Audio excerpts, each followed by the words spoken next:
Espresso ये coffee की दुनिया का सबसे ज्यादा पॉपुलर बेस ड्रिंक है। एक छोटी सी कप में बहुत कॉन्सेंट्रेटेड कॉफी होती है, सिर्फ 1 या 2 घूंट, लेकिन इम्पैक्ट बहुत गहरा। इटली में इसका जन्म हुआ जब लोगों ने सोचा कि कॉफी को फास्ट और स्ट्रॉन्ग बनाना चाहिए। इसमें फाइनली ग्राउंड कॉफी को हाई प्रेशर हॉट वाटर से पास किया जाता है और रिजल्ट में एक थिक डार्क लिक्विड निकलता है, जिसके ऊपर एक लाइट ब्राउन क्रीमी लेयर होती है, जिसे क्रेमा कहते हैं। यही क्रेमा एस्प्रेसो की क्वालिटी का साइन है। बिना क्रेमा के एस्प्रेसो एस्प्रेसो नहीं, अमेरिकानो। जब एस्प्रेसो में हॉट वाटर मिलाया जाता है तो अमेरिकानो बनता है। नाम थोड़ा इंटरेस्टिंग है। कहते हैं वर्ल्ड वॉर 2 के दौरान अमेरिकन सोल्जर्स इटली में थे और उन्हें एस्प्रेसो बहुत स्ट्रॉन्ग लगती थी, तो उन्होंने उसमें पानी मिलाना शुरू किया। टेस्ट में ये फिल्टर्ड कॉफी जैसी लगती है, लेकिन फ्लेवर प्रोफाइल अलग होता है। वाटर ऐड करने के बाद भी उस एस्प्रेसो का डेप्थ और बॉडी बरकरार रहती है, सिर्फ इंटेंसिटी थोड़ी कम हो जाती है। कैपुचिनो ये इटली का एक आइकॉनिक ड्रिंक है जो 3 लेयर से मिलकर बनता है। एस्प्रेसो, स्टीम्ड मिल्क और मिल्क फोम, तीनों चीजें रफली इक्वल पार्ट्स में होती हैं। सुबह के वक्त इटली में कैपुचिनो पीना एक अलग रिचुअल है। दोपहर के बाद कोई इटालियन कैपुचिनो नहीं पीता, ये उनका कल्चर है। मिल्क फोम की वजह से इसका टेक्सचर क्रीमी और लाइट दोनों लगता है एक साथ। जो लोग एस्प्रेसो के प्योर टेस्ट से थोड़ा ब्रेक लेना चाहते हैं, उनके लिए ये परफेक्ट है। लाटे कैपुचिनो और लाटे में फर्क बहुत छोटा लगता है, लेकिन प्रैक्टिकली काफी अलग एक्सपीरियंस होता है। लाटे में एस्प्रेसो होता है, लेकिन उसमें काफी ज्यादा स्टीम्ड मिल्क होता है और सिर्फ थोड़ी सी फोम होती है ऊपर। मतलब ड्रिंक ओवरऑल मिल्कियर और क्रीमियर फील देता है। कॉफी का फ्लेवर सॉफ्ट हो जाता है। जब लोग कॉफी पीना शुरू करते हैं अपनी लाइफ में, अक्सर लाटे उनकी पहली चॉइस होती है, क्योंकि ये स्ट्रॉन्ग नहीं लगती। इसके साथ लाटे आर्ट भी होती है। बरिस्ता मिल्क पोर करके कप में पैटर्न्स बनाते हैं जो काफी खूबसूरत लगती है। फ्लैट व्हाइट ऑस्ट्रेलिया और न्यूजीलैंड ने इस ड्रिंक को पॉपुलर किया। ये लाटे से छोटा होता है और उसमें मिल्क की रेशो थोड़ी अलग है। स्टीम्ड मिल्क ज्यादा सिल्की होती है, फोम प्रैक्टिकली ना के बराबर, और कॉफी का फ्लेवर कंपैरेटिवली ज्यादा महसूस होता है। जब कोई लाटे से बोर हो जाता है लेकिन एस्प्रेसो अभी भी इंटेंस लगे, फ्लैट व्हाइट एक अच्छा मिडिल ग्राउंड है। बहुत सारे कॉफी लवर्स मानते हैं कि ये ड्रिंक सिंप्लिसिटी और बैलेंस का बेस्ट एग्जाम्पल है। माकियाटो इटालियन में माकियाटो का मतलब होता है स्टेन्ड या मार्क्ड। बेसिकली एक एस्प्रेसो होती है जिसमें सिर्फ थोड़ी सी मिल्क या फोम डाली जाती है, सिर्फ एक धब्बे जैसी। ये ड्रिंक उन लोगों के लिए है जो अपनी कॉफी स्ट्रॉन्ग रखना चाहते हैं, लेकिन एस्प्रेसो की हार्शनेस थोड़ी रिड्यूस करना चाहते हैं। आजकल चेन कॉफी शॉप्स में माकियाटो का नाम लेके जो ड्रिंक्स बेचते हैं, वो ओरिजिनल माकियाटो से काफी अलग हैं। उसमें बहुत ज्यादा मिल्क और फ्लेवर्स होते हैं। असली माकियाटो बहुत सिंपल होती है। मोका जब कॉफी और चॉकलेट मिलते हैं तो मोका बनता है। एस्प्रेसो के साथ कोकोआ पाउडर या चॉकलेट सिरप ऐड की जाती है, फिर स्टीम्ड मिल्क, कुछ जगह व्हिप्ड क्रीम भी डालते हैं ऊपर। ये टेक्निकली एक कॉफी ड्रिंक है, लेकिन जो लोगों को प्योर कॉफी पसंद नहीं, वो भी इसे एंजॉय करते हैं। नाम यमन के एक पोर्ट सिटी मोका से आया है, जहां से कॉफी और चॉकलेट दोनों एक्सपोर्ट होते थे और दोनों का कॉम्बिनेशन वहां कॉमन था। कोल्ड ब्रू ये कॉफी ठंडी नहीं की गई होती, सीधा कोल्ड पानी में बनाई जाती है। कोर्सली ग्राउंड कॉफी बीन्स को रूम टेम्परेचर या ठंडे पानी में 12 से 24 घंटे तक भिगो के रखा जाता है। हीट यूज नहीं होती। इस प्रोसेस की वजह से जो कॉफी निकलती है वो बहुत स्मूथ होती है, एसिडिटी बहुत कम होती है और नेचुरली थोड़ा स्वीट टेस्ट आता है बिना कुछ मिलाए। जो लोग नॉर्मल कॉफी से स्टमक अपसेट फील करते हैं, वो अक्सर कोल्ड ब्रू को बेटर टॉलरेट करते हैं। नाइट्रो कोल्ड ब्रू ही है, लेकिन उसमें नाइट्रोजन गैस इंजेक्ट की जाती है। जब ग्लास में पोर होती है तो ऊपर एक क्रीमी फोम बनती है और टेक्सचर बिल्कुल बियर जैसा लगता है। नाइट्रोजन ऐड होने से स्वीटनेस थोड़ी और बढ़ जाती है और ओवरऑल माउथ फील काफी रिच हो जाता है।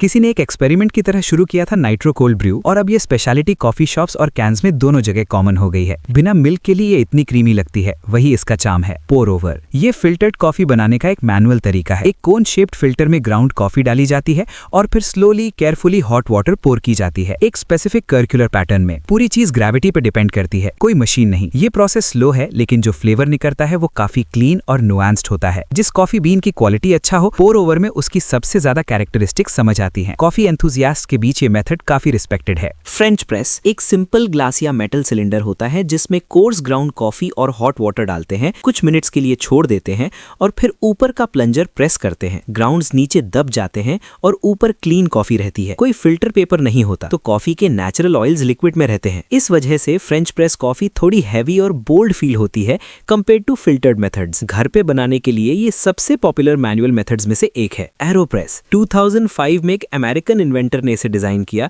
ओरिजिनली ये एक एक्सपेरिमेंट था, लेकिन जल्द ही कॉफी कम्युनिटी ने इसे अडॉप्ट कर लिया। एक प्लास्टिक सिलेंडर में कॉफी और हॉट वाटर डाल के मिक्स किया जाता है, फिर प्रेशर से पुश करके कॉफी निकालते हैं। बहुत फ्लेक्सिबल है, प्रेशर, टाइम और वाटर टेम्परेचर चेंज करके अलग अलग रिजल्ट्स आते हैं। एस्प्रेसो जैसी कॉन्सेंट्रेटेड कॉफी भी बन सकती है या नॉर्मल फिल्टर्ड स्टाइल भी। ट्रैवलर्स के बीच काफी पॉपुलर है क्योंकि ये लाइट और ड्यूरेबल है। साइफन कॉफी, ये देखने में एक साइंस एक्सपेरिमेंट लगता है। 2 ग्लास चेंबर्स होते हैं, नीचे वाला चेंबर गर्म होता है, प्रेशर से पानी ऊपर जाता है, जहां कॉफी ग्राउंड्स होते हैं दोनों मिक्स होते हैं, फिर हीट हटा तो वैक्यूम से कॉफी नीचे आ जाती है, फिल्टर्ड। पूरी प्रोसेस थिएट्रिकल और कॉम्प्लेक्स है। जापान में ये मेथड काफी रिफाइन हो गई है और कुछ कॉफी शॉप्स में इसे एक आर्ट फॉर्म की तरह प्रेजेंट किया जाता है। फ्लेवर काफी क्लीन और एरोमेटिक होता है। टर्किश कॉफी, शायद दुनिया की ओल्डेस्ट ब्रूइंग मेथड्स में से एक। बहुत फाइनली ग्राउंड कॉफी, फ्लावर से भी बारीक, को पानी और ऑप्शनल शुगर के साथ एक स्मॉल लॉन्ग हैंडल पॉट में डाल के डायरेक्टली फ्लेम पे स्लो हीट दिया जाता है। जब फोम आने लगती है तो हटा लेते हैं। फिल्टर नहीं होता, कॉफी सीधा कप में जाती है और कप के नीचे बैठ जाती है। पीने के बाद कप पलट के रखा जाता है और ग्राउंड्स के पैटर्न्स देख के लोग फॉर्चून टेलिंग करते हैं। ये उस कल्चर का एक इंपॉर्टेंट हिस्सा है। वियतनामीज कॉफी, वियतनाम इस ड्रिंक के लिए पूरी दुनिया में जाना जाता है। एक स्मॉल मेटल ड्रिप फिल्टर जिसे फिन कहते हैं, कप के ऊपर रखा जाता है और उसमें कोर्सली ग्राउंड कॉफी डाली जाती है। हॉट वाटर स्लोली ड्रिप होती है नीचे, एक स्लो पेशेंट प्रोसेस। जो कॉफी निकलती है वो कॉन्सेंट्रेटेड होती है। इसके साथ स्वीटेंड कंडेंस्ड मिल्क यूज होती है, रेगुलर मिल्क नहीं। सब मिक्स हो जाता है तो टेस्ट में एक यूनिक स्वीटनेस और रिचनेस आती है जो और किसी कॉफी में नहीं मिलती। आइस्ड वर्जन कैफे सुआडा गर्मियों में स्पेशली पॉपुलर है। डालगोना कॉफी, 2020 में सोशल मीडिया पे ये ड्रिंक वायरल हो गई। इंस्टेंट कॉफी शुगर और हॉट वाटर को इक्वल पार्ट्स में लेके तब तक फेंटते हैं जब तक वो फ्लफी और थिक ना हो जाए। फिर ये विप्ड मिक्सचर ठंडे या गर्म मिल्क के ऊपर रख दिया जाता है। टेस्ट में कॉफी और मिल्क दोनों अलग अलग फील होते हैं एक ही सिप में। नाम एक कोरियन स्ट्रीट कैंडी से आया है जिसका टेक्सचर सिमिलर होता है। कोरिया में लोगों ने पहले इसे घर पे ट्राई किया लॉकडाउन में और पूरी दुनिया में फैल गई। इंस्टेंट कॉफी, ये सबसे एक्सेसिबल फॉर्म ऑफ कॉफी है। स्प्रे ड्राइड या फ्रीज ड्राइड कॉफी पाउडर होता है